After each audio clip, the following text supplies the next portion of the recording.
Hello, family and friends, and welcome back to my channel. I'm Shauna, and thanks for being here today. Today is Marvelous Monday, April 28th, the last Monday in April. Look at that. Wow, how far we've come. All right, well, today should be the last day of my recording. So tomorrow, when you come back on Tuesday, I should be live and in person. So thank you for your patience. Well, let's say our prayer and do a quick review, and then we'll get into our reading for today. Lord, thank you for every single soul that's gathered here who can hear my voice. Thank you for wisdom, knowledge, and understanding. I pray for traveling mercies back home, and I pray for wisdom, knowledge, and understanding. In Jesus' precious name, amen. All right, friends. Well, yesterday was a wacky reading, to say the least. Chapter 15 of 2 Samuel began with Absalom's conspiracy. So Absalom had been kind of hiding out or living apart, even though he was in Jerusalem. You know, King David didn't want anything to do with him because he killed Ammon, which is his brother, even though Ammon did a bad thing. So after 2 years, Absalom went to the king and said, you know, I would like to go and pay homage to, let's see what he said. I'd like to go and pay homage to some people in another land. Homage to him, yeah. All right, so anyway, instead of going where he said he was going, he hung out at the gate. And when men came to pay homage to King David, he would kiss them. And Absalom did this to all of Israel who came to the king for judgment. So Absalom stole the hearts of the men of Israel. So that was just so weird. But his strength became greater and greater, because it said, and the conspiracy grew strong, and the people of Absalom kept increasing. And then right after that, we saw David fleeing Jerusalem, because now Absalom and his crew is coming after him. So, wow, that was weird. I'm not even quite sure I understand it all, but there you have it. And then chapter 16, David and Ziba, and then Shimei cursed David, and then Absalom entered Jerusalem, and that led us to Hushai, who saved David. So we left off on 17, verse 29. So today, let's look at our reading, actually verse 14. So today we're going to start in chapter 17, and we're going to read until verse 29. So you should see the reading up there. Verse 15. Then Hushai said to Zadok and Abiathar the priests, thus and so did Ahithophel counsel Absalom and the elders of Israel, and thus and so have I counseled. Now therefore send quickly and tell David, do not stay tonight at the fords of the wilderness, but by all means pass over, lest the king and all the people who are with him be swallowed up. 17. Now Jonathan and Ahimaaz were waiting at En-Rogel. A female servant was to go and tell them, and they were to go and tell King David, for they were not to be seen entering the city.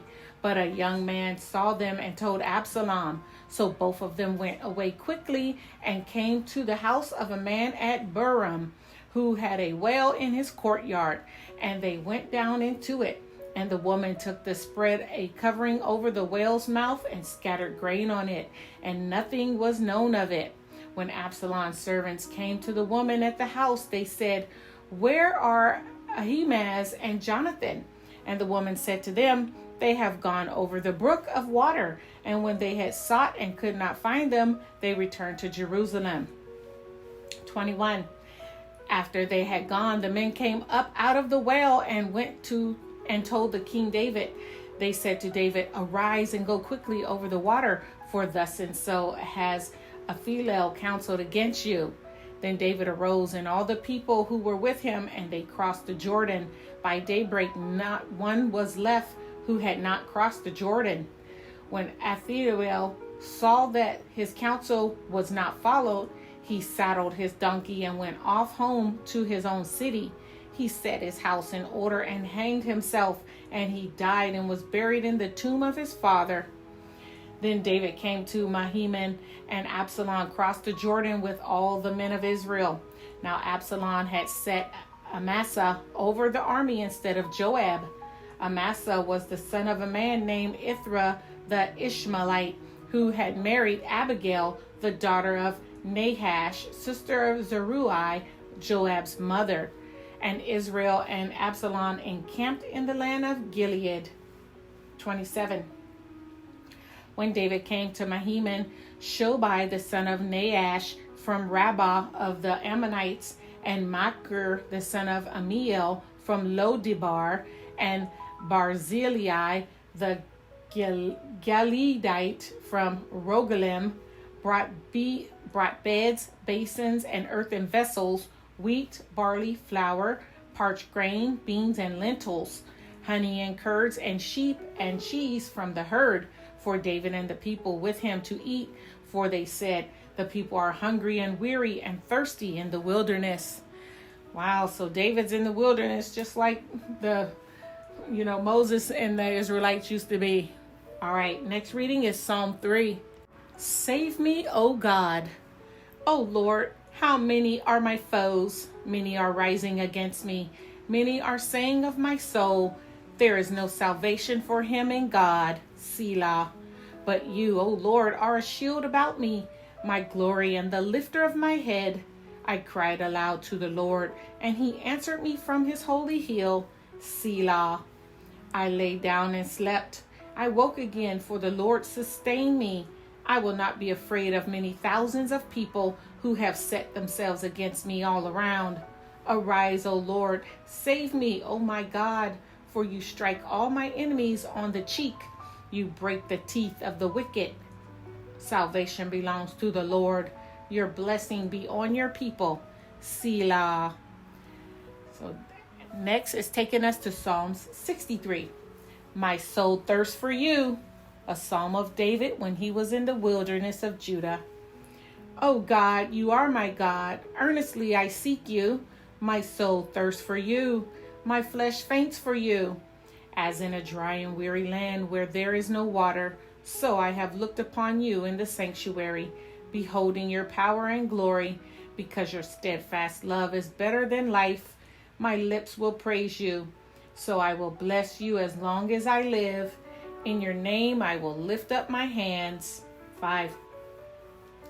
My soul will be satisfied as with fat and rich food, and my mouth will praise you with joyful lips, when I remember you upon my bed and meditate on you in the watches of the night. For you have been my help, and in the shadow of your wings I will sing for joy. My soul clings to you. Your right hand upholds me. But those who seek to destroy my life shall go down into the depths of the earth. They shall be given over to the power of the sword. They shall be a portion for jackals. But the king shall rejoice in God. All who swear by him shall exult, for the mouths of liars will be stopped. All right. 2 Samuel 18. Absalom killed. Oh, we're not surprised by that, are we? Then David mustered the men who were with him and set over them commanders of thousands and commanders of hundreds. And David set out the army, 1/3 under the command of Joab, 1/3 under the command of Abishai, the son of Zeruiah, Joab's brother, and 1/3 under the command of Ittai, the Gittite. And the king said to the men, I myself will also go out with you. But the men said, you shall not go out, for if we flee, they will not care about us, and half of us die, they will not care about us. But you are worth 10,000s of us. Therefore it is better that you send us help from the city.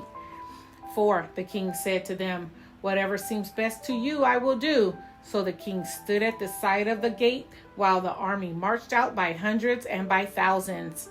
And the king ordered Joab and Abishai and Ittai, deal gently for my sake with the young man Absalom. And all the people heard when the king gave orders to all the commanders about Absalom. 6. So the army went out into the field against Israel, and the battle was fought in the forest of Ephraim. And the men of Israel were defeated there by the servants of David, and the loss there was great on that day, 20,000 men. The battle spread over the face of all the country, and the forest devoured more people that day than the sword. And Absalom happened to meet the servants of David. Absalom was riding on his mule, and the mule went under the thick branch of a great oak, and his head caught fast to the oak, and he was suspended between heaven and earth. While the mule that was under him went on, and a certain man saw it and told Joab, "Behold, I saw Absalom hanging in an oak." Joab said to the men who told him, "What, you saw him? Why then did you not strike him there to the ground? I would have been glad to give you 10 pieces of silver and a belt." But the man said to Joab, "Even if I felt in my hand the weight of 1,000 pieces of silver, I would not reach out my hand against the king's son. For in our hearing the king commanded you and Abishai and Ittai, for my sake, protect the young Absalom. On the other hand, if I have dealt treacherously against his life, then you yourself would have stood aloof." 14. Joab said, "I will not waste time like this with you." And he took 3 javelins in his hand and thrust them into the heart of Absalom while he was still alive in the oak. And 10 young men, Joab armor bearers, surrounded Absalom and struck him and killed him. Wow, Absalom got it good. That's awful. 16. Then Joab blew trumpet, and the troops came back from pursuing Israel, for Joab restrained them. And they took Absalom and threw him into a great pit in the forest and raised over him a great heap of stones. And all of Israel fled, every one to his own home. Now Absalom in his lifetime had taken and set up for himself the pillar that is in the king's valley, for he said, "I have no son to keep my name in remembrance." He called the pillar after his own name, and it is called Absalom's monument to this day.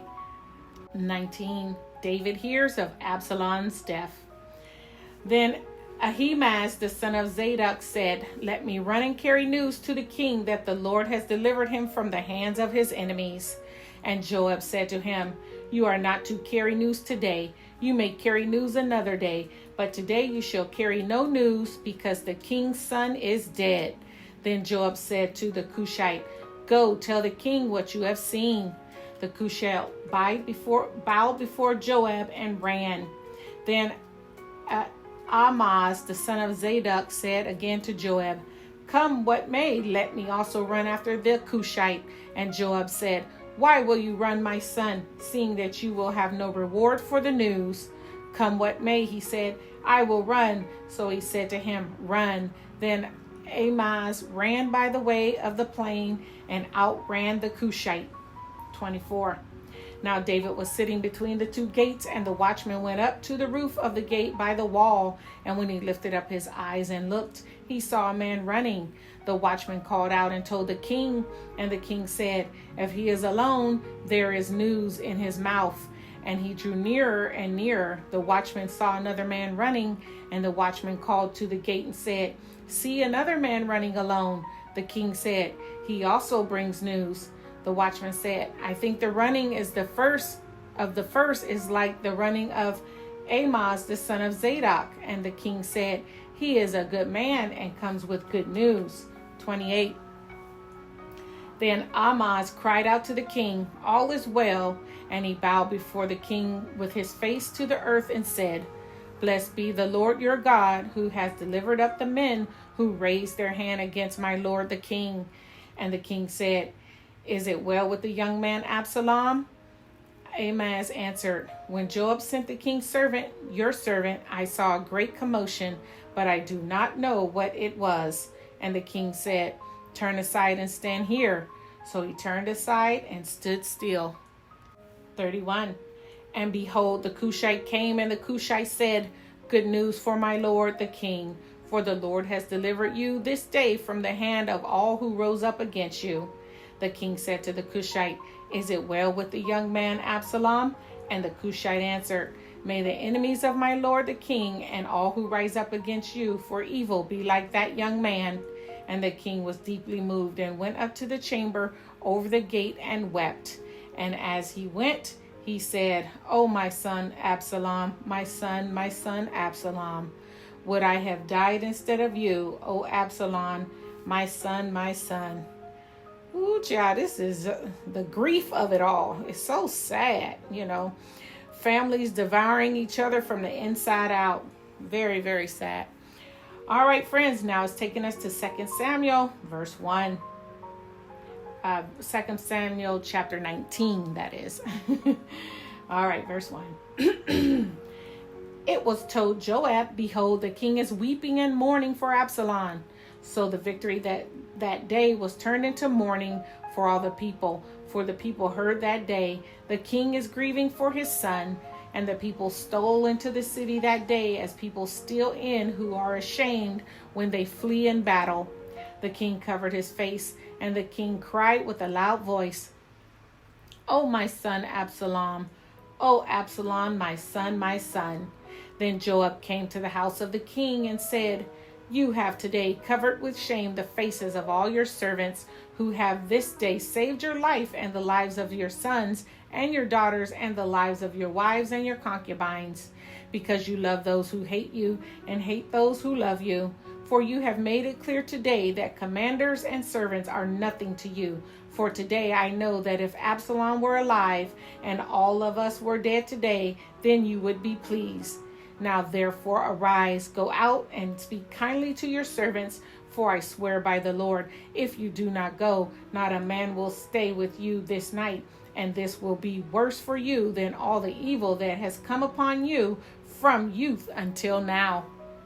Then the king arose and took his seat at the gate, and the people were all told, "Behold, the king is sitting in the gate," and all the people came before the king. Now Israel had fled every man to his own home, and all the people were arguing throughout all the tribes of Israel, saying, "The king delivered us from the hands of our enemies and saved us from the land of the Philistines, and now he has fled out of the land from Absalom.